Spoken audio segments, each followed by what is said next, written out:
la reprise de l'NBA, c'est vraiment cool. C'est bien de la merde quand même.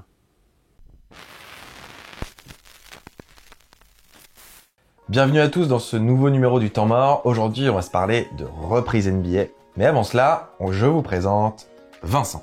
Salut. Du coup, c'est moi qui m'occupe maintenant de l'écriture de la Grande Ligue et des Temps Morts et donc tout ce que vous verrez sur le crossover. Et comme vous pouvez le voir, je suis un grand fan des Mavs. Donc voilà, fan des Spurs, fan de Manu Ginobili. Vous avez dû le sentir un peu sur le compte Twitter où il force un peu avec les Spurs. C'est pas impossible. Voilà. Avant lui, c'était Yanis qui forçait un petit peu avec Melo et les Lakers. On lui fait un coucou s'il nous regarde. Salut. En tout cas, voilà, Vincent, il a écrit le premier numéro de la Grande Ligue. Vous l'avez peut-être vu pour certains. Pour les autres, Vous devez le voir. vous devez le voir et la vidéo est toujours dans un coin de la vidéo ici. Donc sur les Sixers. Et puis n'hésitez pas à nous faire vos retours. Et puis il y a toujours un concours, peut-être qui est valable. Valable d'ailleurs, c'est mieux. Pour gagner le maillot d'Iverson de sa saison rookie. C'est magnifique. Qui est magnifique. Avec Bishop Basketball. Bon. Je crois qu'on voulait vous parler de ça. On voulait vous parler aussi d'un truc qu'on aimerait faire, qui est le petit bouton rejoindre, que vous connaissez peut-être, qui est un bouton qui invite l'audience de YouTube à devenir membre d'une chaîne. Je sais que certains d'entre vous nous demandent beaucoup comment vous pourriez nous aider de manière financière ou pas. Et bien là, on s'est posé la question. On s'est dit jusqu'à combien vous seriez prêt à mettre par mois pour nous aider à développer plus de documentaires, plus de formats longs, de formats travaillés, d'interviews, etc. qu'on a envie de faire, parce que notre ambition est tout là-haut. Et du coup, on a lancé un sondage qui est sur le YouTube Community. Donc dès maintenant, vous pouvez y aller. On a mis voilà, des sommes différentes que vous seriez prêts plus ou moins à mettre. Donc n'hésitez pas à aller nous donner votre avis. Voilà, on essaye de mettre en place des choses pour développer la chaîne. On sait que vous avez envie de nous aider. Faisons ça ensemble. Retour à la NBA. La reprise de la NBA. Est-ce que tu kiffes ou pas? Comme tout le monde, je suis super content de revoir du basket. Ouais. Mais... Ah, il y a un petit mais quand Il y même. a un petit mais. J'ai vraiment du mal avec le huis clos. D'accord. Je comprends les circonstances et tout. D'ailleurs, je trouve remarquable tout ce qu'a fait Adam Silver, l'organisation. Tout a l'air plutôt bien géré. Chez les joueurs, ça a l'air plutôt respecté, à part pour le Williams. Mais là-dessus, vraiment gros respect. Même la décision de Adam Silver d'arrêter la saison sans consulter personne, j'ai trouvé ça super courageux. Après, la mise en place, je trouve que voilà, c'est la NBA, ils savent faire, c'est vraiment extraordinaire. Mais vraiment moi, l'ambiance au huis clos, j'y arrive pas. Genre D'accord. les écrans, les personnes qui sont là par écran, ça, je trouve ça super gênant. Y a pas d'ambiance quoi. Et nous, on aime les grosses ambiances. Et là, Bah d'accord. c'est pas le d'accord. West Fargo Center quoi. J'entends tes arguments. Après, je suis pas vraiment d'accord. Je suis d'accord sur un aspect qui est ce n'est pas l'ambiance d'un stade NBA, loin de là. On est d'accord. Mais moi, je suis content et hyper content de revoir de la NBA, de revoir quand même un niveau de jeu qui commence à être intéressant sur certains matchs. On dirait de la Summer League. Sur certains matchs, c'est quand même, il y en a des fins de match un peu savoureuses, serrées, en plus des matchs qui sont importants dans des matchs de classement ou pour les playoffs. Moi, je sais pas toi, j'ai vu des joueurs que je ne connaissais pas du tout. Hein. Et évidemment, mais c'est le retour. Je pense que tu veux parler des Nets un peu. Ouais, c'est ça. Les Nets contre les Bucks, parce que là, on tourne le lendemain du match des Nets contre les Bucks. Mais voilà, moi je trouve ça intéressant. Je trouve que la mise en place du terrain, elle est pas si dégueulasse que ça, même si effectivement ça fait un peu terrain touquet. Mais je trouve l'ambiance de ces terrains bien plus sympa que les matchs de foot qu'on peut voir actuellement, où vraiment voir des tribunes vides d'un stade de foot et entendre l'écho d'un stade de foot, je trouve ça horrible. Là-dessus, on est d'accord. On voit quand même le staff des équipes là, NBA. Bon, les coachs avec leur polo, c'est dégueulasse.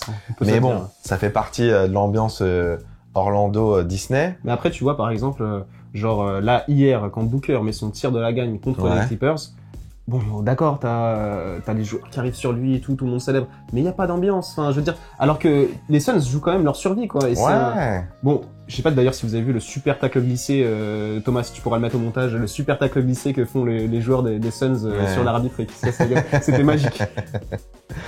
Alors, on est d'accord sur un buzzer beater comme ça, t'as envie que le stade explose, t'as envie que voilà, il se passe un truc et que ça marque les esprits. Peut-être que pour les playoffs, ils vont améliorer ça. Je sais que par séquence, tu vois, ils ont mis des petits moments où les fans, voilà, font du bruit. Ça, c'est plutôt bien foutu. Faudrait qu'ils augmentent ça pendant le match. Après, moi, je trouve ça hyper drôle, les gens qui sont sur les écrans. Moi, ça me fait mourir de rire. Et ça nous fait des séquences, je pense qu'on gardera tous en mémoire. Tu vois, de voir Paul Pierce, de voir Chris Bosh dans leur canapé, c'est drôle. Alors, déjà, Paul Pierce de base est gênant, mais là, il était encore plus gênant que d'habitude. Non, mais c'est sûr, les Celtics fans vont être contents. Ah mince. Mais de toute façon, je crois qu'ils nous détestent déjà, non? Ouais, je pense. Non, mais moi, vraiment, je trouve ça fun, en fait. Je trouve ça fun. Je trouve que ça amène un truc inattendu. La nouvelle cam, là, le slider sur le côté. Bon, ça a failli tuer Luka Doncic, mais sinon, c'est quand même intéressant. Je trouve que ça amène un nouveau plan qu'on n'avait pas l'habitude de voir. Ça c'est sûr qu'au niveau de la réal, ça va propre. beaucoup faire évoluer et je pense qu'il va y avoir un avant et un après Bubble. Donc tu vois, ça aura potentiellement amené des choses qui vont permettre de faire évoluer après peut-être la NBA. Mais voilà, moi je suis content de cette reprise. J'avais tellement peur que ça se passe mal avec les soucis sanitaires, avec je me disais qu'il allait y avoir un bordel dans l'organisation. Après, invoque pas le karma. Non mais voilà, on touche du bois, il y en a pas beaucoup ici, mais on touche du bois pour que ça se passe bien et que ça continue à bien se passer, qu'on ait des playoffs mémorables, du niveau de l'année dernière, parce que l'année dernière c'était quand même pas mal. L'année dernière c'était très cool. Avec voilà un champion flamboyant. Et justement, est-ce que le titre NBA à venir va être aussi valable que les précédents? Alors là-dessus on lit et on entend tout et n'importe quoi. Même les joueurs NBA s'en mêlent. J'ai vu que Evan Fournier en avait beaucoup parlé sur Twitter. Pour lui, c'est un titre avec un astérix. Alors, est-ce que c'en est un? Est-ce que c'en est pas un? Moi, j'ai envie de dire, évidemment, c'est pas un titre comme les autres. Là-dessus, on peut le dire, mais non, c'est un titre qui est pas dans les mêmes circonstances que les autres. On est d'accord, mais comme un titre post-lockout. Oui. Tu vois, le titre de 99.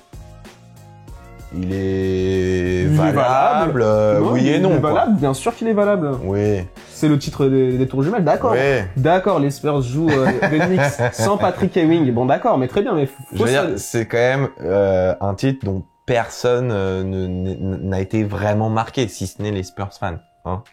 Dernier titre du 20e siècle.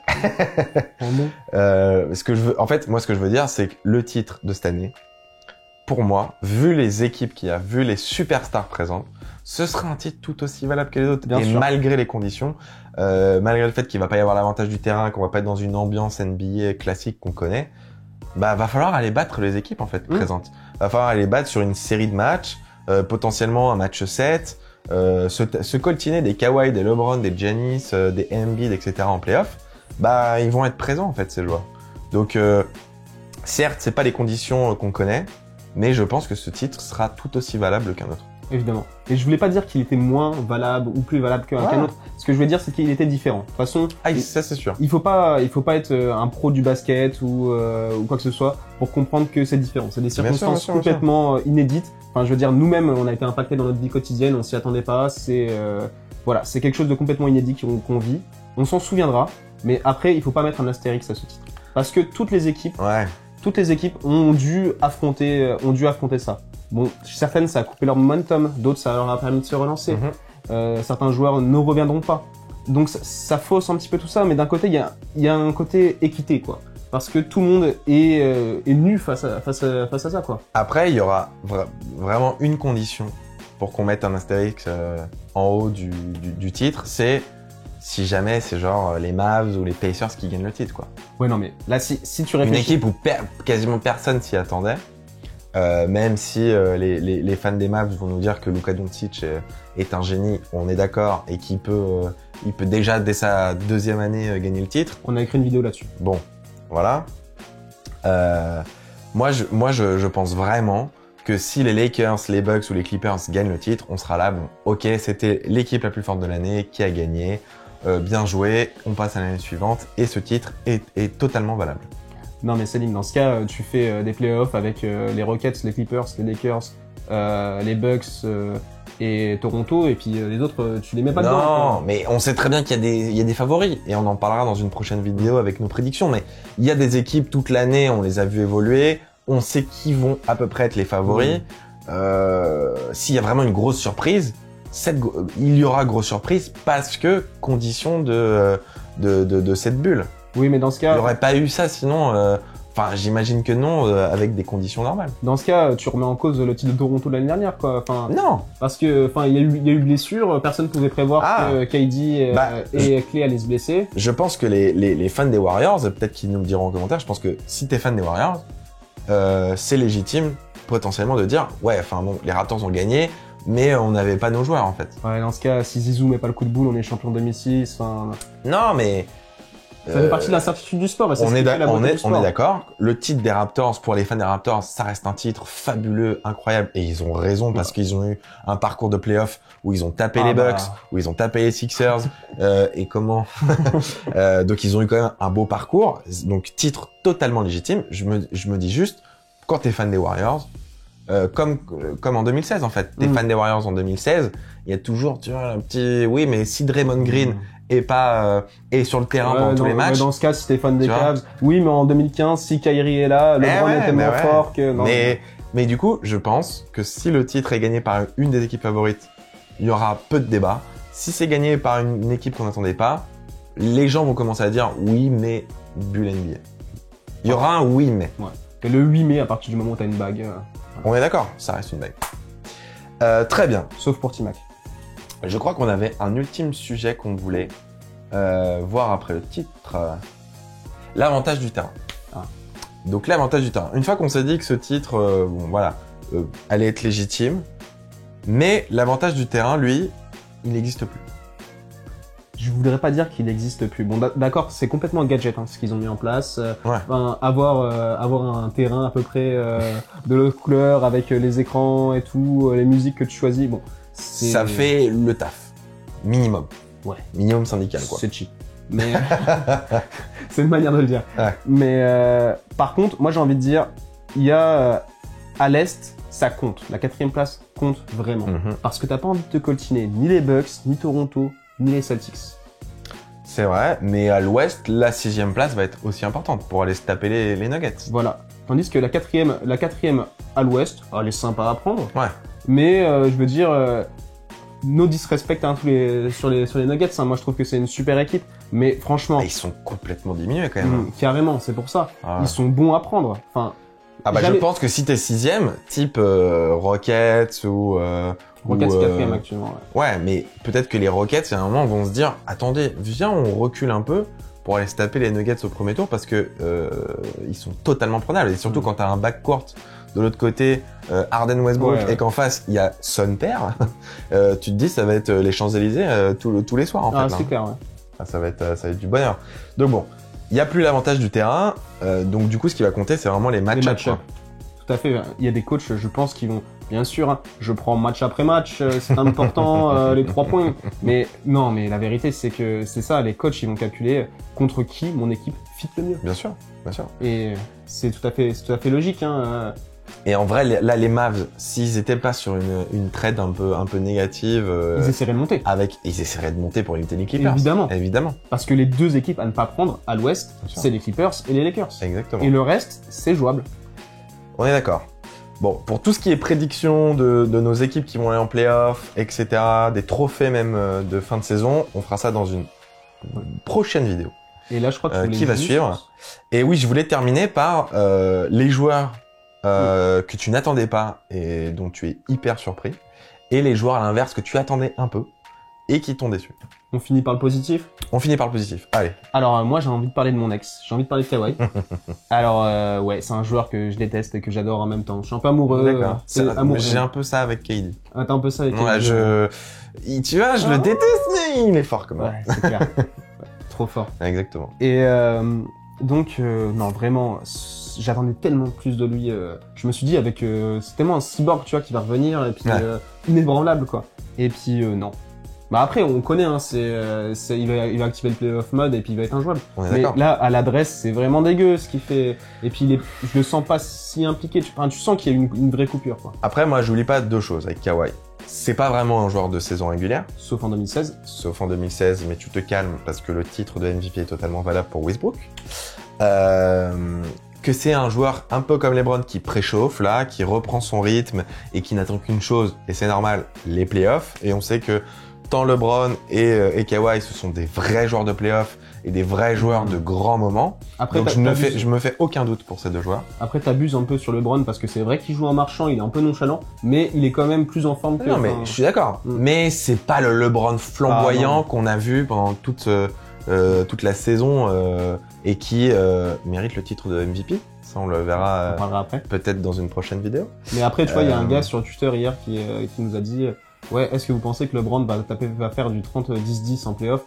J'ai envie de te dire, comme d'hab, quoi. Ouais. Enfin, il y a un moment, il n'aura pas le choix s'il faut taper les Clippers, par exemple. Évidemment. Il faudra qu'ils soient dans ses standards.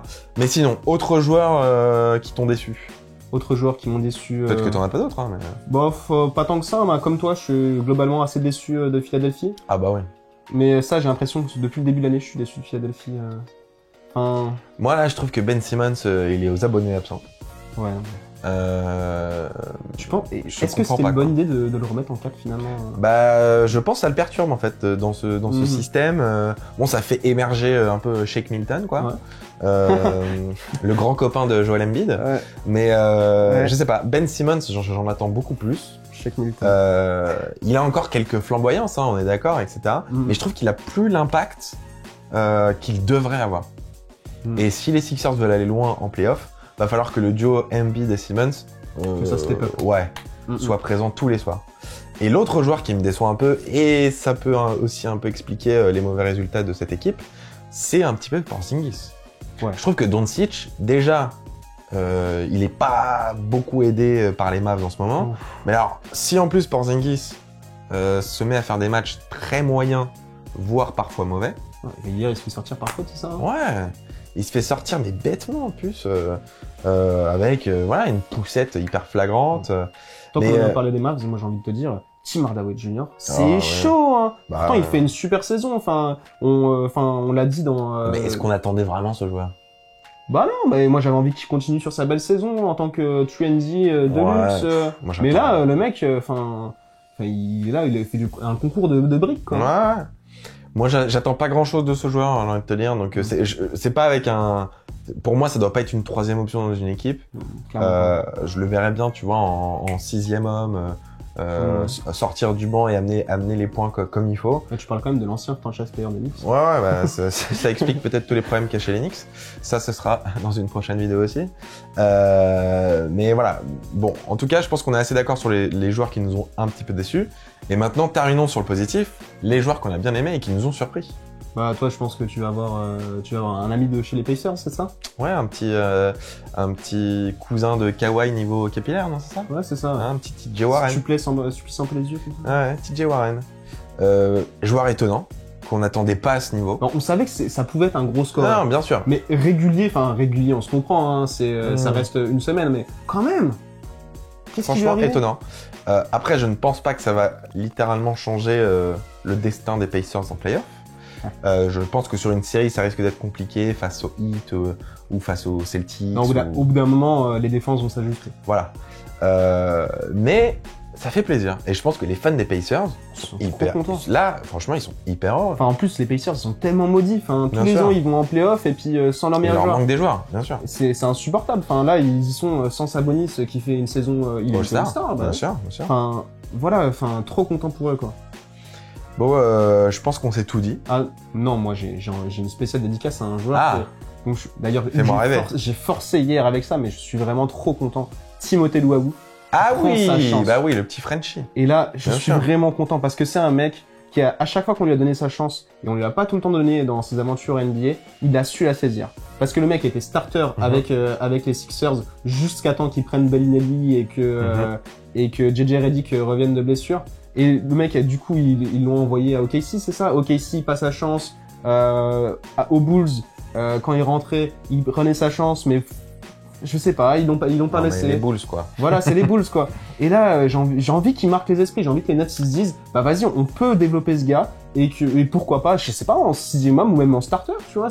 En vrai, s'il arrive l'année prochaine à être dans le 5 majeur aux côtés des KD et des Kyrie, Cocorico quand même. Bah, On mort. sera content. Bon, après, il y a Spencer Dinwiddie et Caris Levert. Mais, On est d'accord. Mais je pense qu'ils peuvent faire de lui un bon sixième homme à la Lou Will, quoi. Voilà, Lou Will, non. Parce que c'est vrai qu'il a rangé son shoot, mais c'est pas non plus un gros score. Mais ce que j'aime bien chez lui, c'est que c'est un mec qui... C'est un bon défenseur, en fait. C'est un bon défenseur, il joue très bien sans ballon. Sur une seconde unit, il peut être intéressant. Et ce que je trouve vraiment cool, c'est qu'il a pu se montrer. Ouais. Et ça, toutes les équipes NBA maintenant le savent. Bah voilà, Timothée Luwawu, bah ouais, il peut scorer 15 points, il peut scorer 20 points, et il peut avoir un super impact sur son équipe sans monopoliser la balle. Et ben, je pense que c'est une belle manière de terminer cette vidéo avec ce petit focus sur un joueur français. Dites-nous vous ce que vous pensez de cette reprise NBA, quelles équipes vous ont plu, est-ce que votre équipe que vous supportez s'en sort bien et quels sont les joueurs que vous attendez là pour les playoffs. Bah ouais, on vous attend sur les réseaux sociaux, Twitter, Instagram. Exactement. Vas-y, continue. YouTube, TikTok maintenant. TikTok, oui, c'est vrai qu'on a un compte TikTok. On essaye. On est 3 ou 4. Hein. En tout cas, merci. N'oubliez pas d'aller aussi sur le YouTube Community pour aller nous dire, pour participer au sondage qu'on vient de mettre en place pour le petit bouton rejoindre et savoir voilà les paliers intéressants sur lesquels vous pourriez nous aider. Et puis on se retrouve très vite, je pense. Vous allez nous voir dans une très prochaine vidéo pour parler des prédictions, playoffs, trophées. On va essayer de donner un peu nos pronos. Nos boules de Madame Nirma. Exactement. Merci à tous, à très vite. Et n'oubliez pas, crossez bien. Crossez bien. Et attends, vous leur donnerez pas un petit indice sur la prochaine grande ligue? Je crois que tu... Non, tu portes... Ouais. Je crois. Ouais. Moi je pensais qu'on allait à Dallas.